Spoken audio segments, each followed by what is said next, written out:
It is a truly marvelous thing to hold a single sweet potato in your hand. For most, it represents a delicious meal, perhaps roasted to sweet perfection or mashed into a creamy side dish. But for a gardener, this humble lumpy tuber holds a secret, a promise of something far greater. It is not just one meal, it is the potential for hundreds of meals. Imagine, if you will, taking this one single sweet potato and through the simple magic of gardening, transforming it into 1,000 pounds of delicious, homegrown food. It sounds like a bit of a tall tale, I know, but I assure you, it is entirely possible. This is the wonderful generosity of nature, and it's a process that any of us can be a part of, right in our own back gardens or allotments. The journey from one tuber to a mountain of produce is one of the most rewarding experiences a gardener can have.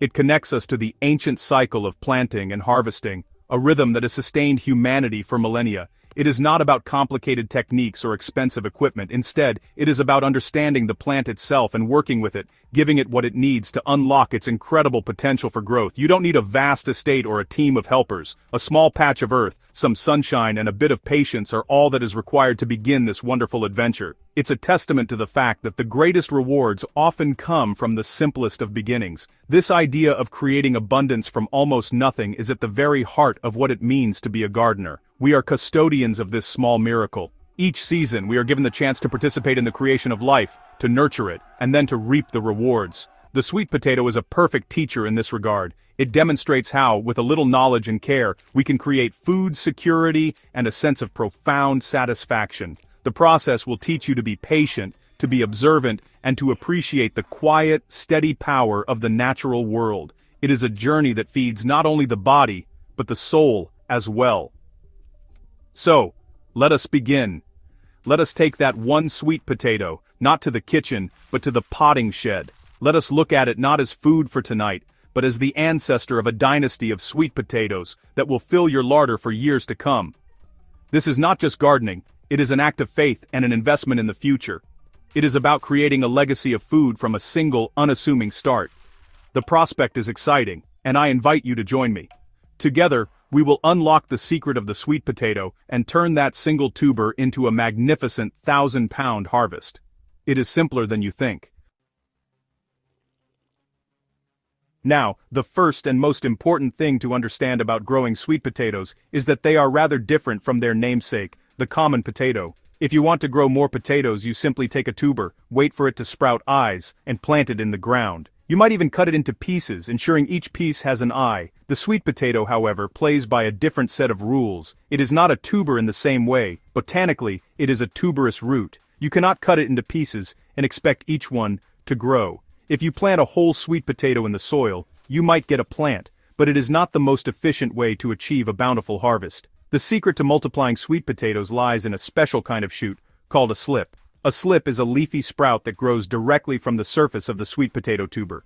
Each slip has the potential to grow into an entirely new plant, complete with its own root system that will eventually produce a whole new cluster of sweet potatoes. A single healthy tuber does not produce just one or two of these slips. It can produce dozens of them over the course of a few weeks. This is the key to creating that incredible abundance we spoke of. One tuber can give you 20, 30, or even 50 new plants. This is why we do not plant the sweet potato itself. We use the parent tuber as a nursery, a mother plant, to generate a small army of new plants. Think of the parent tuber as a battery pack, full of stored energy. It uses this energy to push out these vigorous leafy slips. Once a slip is large enough, we can detach it from the parent and encourage it to grow its own roots. It then becomes a completely independent plant, ready for the garden. This method allows us to create a vast number of plants from a very small start, which is far more productive than planting tubers directly. Understanding this fundamental difference is the first step towards a successful harvest. It's a wonderful example of how paying attention to the unique nature of a plant is crucial for good gardening. It's not about imposing our will on the plant, but about learning its language and its habits. So, forget everything you know about growing regular potatoes. We are not planting tubers, we are cultivating slips. This is our pathway to that 1,000-pound goal. It all begins with encouraging our chosen sweet potato to wake up from its slumber and start producing these precious, life-giving shoots. The process of creating slips begins about 6 to 8 weeks before you plan to plant them out in the garden. Here in the UK, that means starting them indoors in late March or early April, as they need warmth to get going. The first step is to choose your parent tuber. Look for a healthy, firm, organic sweet potato from a farmer's market or a grocery store. It is important to choose an organic one, as many commercially grown sweet potatoes are treated with a sprout inhibitor to stop them from growing on the shop shelves. We want a tuber that is eager to grow, not one that has been told to sleep. There are two simple methods to encourage your sweet potato to produce slips. The first, and perhaps the most common, is the water method. Find a clean glass jar or a wide-mouthed vase. You need to suspend the sweet potato so that the bottom third or half is submerged in water, while the top half remains in the air. You can do this by pushing 3 or 4 toothpicks into the sides of the sweet potato to act as a little scaffold that rests on the rim of the jar. Place the tuber pointed end down into the water. The wider, blunt end is usually where most of the slips will sprout from.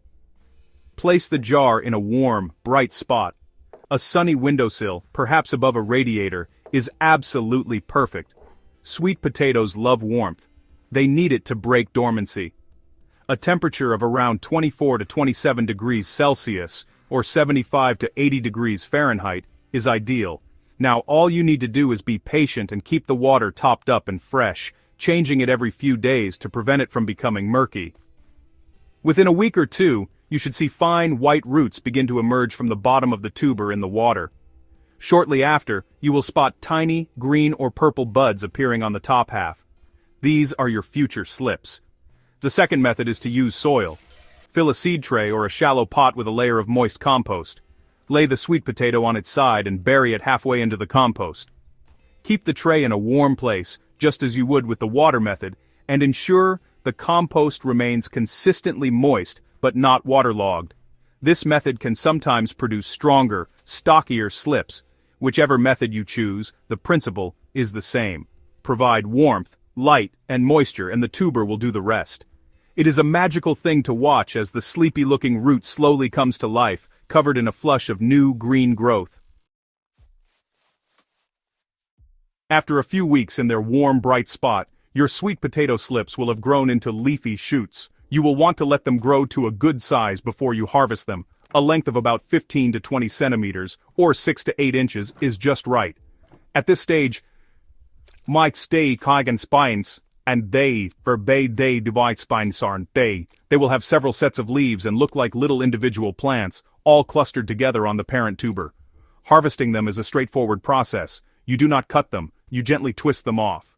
Hold the slip near its base, where it connects to the sweet potato, and give it a gentle but firm twisting pull. It should snap off cleanly. Do not worry about the parent tuber. It will continue to produce more slips. You can harvest from the same sweet potato several times, collecting a new batch of slips every week or so. This is how you accumulate the dozens of plants needed for a large harvest. Once you have harvested your first batch of slips, the next step is to encourage them to grow their own roots. This is a crucial stage that transforms the leafy shoot into a viable, independent plant. The simplest way to do this is to place them in another jar of water, just as you did with the parent tuber. Stand the slips in a jar with the bottom couple of inches of their stems submerged in water. Remove any leaves that would be underwater, as they will only rot and foul the water. Place this jar in a bright location, but not in direct harsh sunlight. In just a few days, you will be astonished to see a network of fine, white roots starting to grow from the submerged stems. It happens remarkably quickly. Allow these roots to grow until they are about an inch or two long. This process, often called hardening off, prepares the slips for the transition to soil, giving them a strong head start. Once your slips have developed a healthy set of roots, they are ready to be potted up individually. Prepare small pots, about 3 inches in diameter, filled with a good quality, peat-free potting compost. Make a hole in the center of the compost with your finger or a dibber, and gently place a rooted slip into each pot. Firm the compost around the stem, and give it a good watering. Keep these new little plants in a warm, sheltered place, like a greenhouse or a cold frame, for a week or two. This allows them to become established in the soil before they face the rigors of the open garden. The time to plant your sweet potato slips out into the garden is when all risk of frost has passed and the soil has well and truly warmed up. Sweet potatoes are tropical plants, and honestly, they really despise cold soil. Here that usually means late May or even early June. The success of your crop is deeply connected to the quality of the soil you plant them in. They thrive in a light, sandy, and most importantly, free-draining soil. Heavy clay soil is their enemy since it holds too much water and can cause the developing tubers to rot. If your soil is heavy, it is well worth improving it before you plant. To prepare the perfect bed, start by digging it over to loosen the soil to a good depth. Then, incorporate a generous amount of organic matter. Well-rotted compost or manure is ideal. This will not only provide essential nutrients but crucially, it will improve the soil's structure, making it lighter and better draining. Sweet potatoes are hungry plants, but they like a balanced diet. A soil rich in organic matter will provide a slow and steady release of food throughout the growing season. Avoid creating a bed that is excessively rich in nitrogen, as this will give you lots of beautiful leaves but very few tubers underground. When it comes to planting, spacing is key to getting a big harvest. Although you are starting with small delicate slips, the plants will grow into large, sprawling vines. Give them plenty of room to spread out. Space your plants about 30 to 45 centimeters, or 12 to 18 inches, apart in rows. The rows themselves should be about a meter, or 3 feet, apart. This might seem like a lot of space, but the vines will quickly cover the ground. Some gardeners like to plant on ridges or mounds of soil, which aids drainage and helps the soil warm up faster. Something sweet potatoes will definitely thank you for. Plant each slip slightly deeper than it was in its pot, burying the stem up to its first set of leaves. This encourages more roots, and therefore more tubers, to form along the buried section of the stem. After planting, water them in thoroughly. This helps to settle the soil around the roots and gets rid of any air pockets. For the first week or so, keep a close eye on your new plants and water them regularly to help them get established. They may look a bit wilted and sad for a few days as they adjust, but they are tough and will soon perk up and begin to grow with surprising vigor. Once your sweet potato slips are established, they will begin to grow at a remarkable pace. Soon, you will see long trailing vines spreading out from each plant, quickly covering the bare soil between the rows. This lush carpet of leaves is not just for show, it acts as a living mulch. It shades the soil, keeping it cool and moist, and it also does a fantastic job of suppressing weeds. This means that, after the first few weeks, your weeding duties will become much lighter. The main task during this period is to ensure the plants have a consistent supply of water, especially during dry spells. Sweet potatoes are quite drought-tolerant once established, but a regular deep watering will result in a much larger and better quality harvest. Aim to give them a good soak once a week if there has been no significant rainfall. It is better to water deeply and infrequently rather than little and often. This encourages the roots to grow deep into the soil in search of moisture, which makes the plants more resilient. As the vines grow and spread, you can simply let them ramble across the ground. They will send down little roots at the nodes along the vine, but the main crop of tubers will form at the base of the original plant. To give your plants an extra boost, you can feed them occasionally throughout the growing season. However, it is vital to use the right kind of feed. As I mentioned earlier, high nitrogen fertilizers will encourage lots of leafy growth at the expense of the tubers we are after. Instead, a feed that is rich in potassium is what is required. Potassium is a key nutrient for root and fruit development. A wonderful, homemade option is compost tea. Simply steep a bag of mature compost in a bucket of water for a day or two, and then use this liquid gold to water your plants every few weeks. Another excellent organic feed is a liquid seaweed fertilizer, which is naturally high in potassium and a wide range of trace minerals. This gentle feeding will support the development of large, sweet, and well-formed tubers beneath the soil. For the most part though, sweet potatoes are wonderfully low maintenance. Keep them watered, give them an occasional potassium-rich feed, and let the vines do their work. It is a joy to watch the patch transform from bare earth to a sea of green, knowing that a hidden treasure is forming just below the surface. The long warm days of summer will pass, and as autumn approaches, your thoughts will turn to the harvest. The leaves on the vines may start to yellow, which is a good sign that the tubers are reaching maturity. Sweet potatoes generally need between 90 and 120 days of good growing weather from planting to harvest. The timing is not as critical as it is with regular potatoes. You can leave them in the ground a bit longer to grow larger, but you absolutely must get them out of the ground before the first hard frost. A frost will damage the vines and can travel down into the soil, spoiling the tubers. Harvesting sweet potatoes is like a treasure hunt. The tubers form in a cluster around the base of the original plant, but they can be surprisingly large and can spread out quite a bit. It is best to start by cutting back the tangle of vines, leaving just a short stem to mark the center of each plant. This clears the area and makes digging much easier. I always recommend using a garden fork rather than a spade, as you are less likely to slice through your precious harvest. A spade has a sharp edge, but a fork allows you to gently lift the soil. Begin digging about a foot away from the central stem, working your way around the plant. Loosen the soil carefully and deeply. The tubers can be deeper than you expect. As you lift the soil, you will start to see them. There is nothing quite like the feeling of pulling a whole cluster of beautiful, brightly colored sweet potatoes from the earth. Their skins are very delicate at this stage, so handle them with care to avoid bruises and scratches. Gently brush off the loose soil, but do not wash them. They need to be dry for the next, very important step. Once you have unearthed all your plants, lay them out in a single layer, perhaps on some newspaper in a dry, sheltered spot.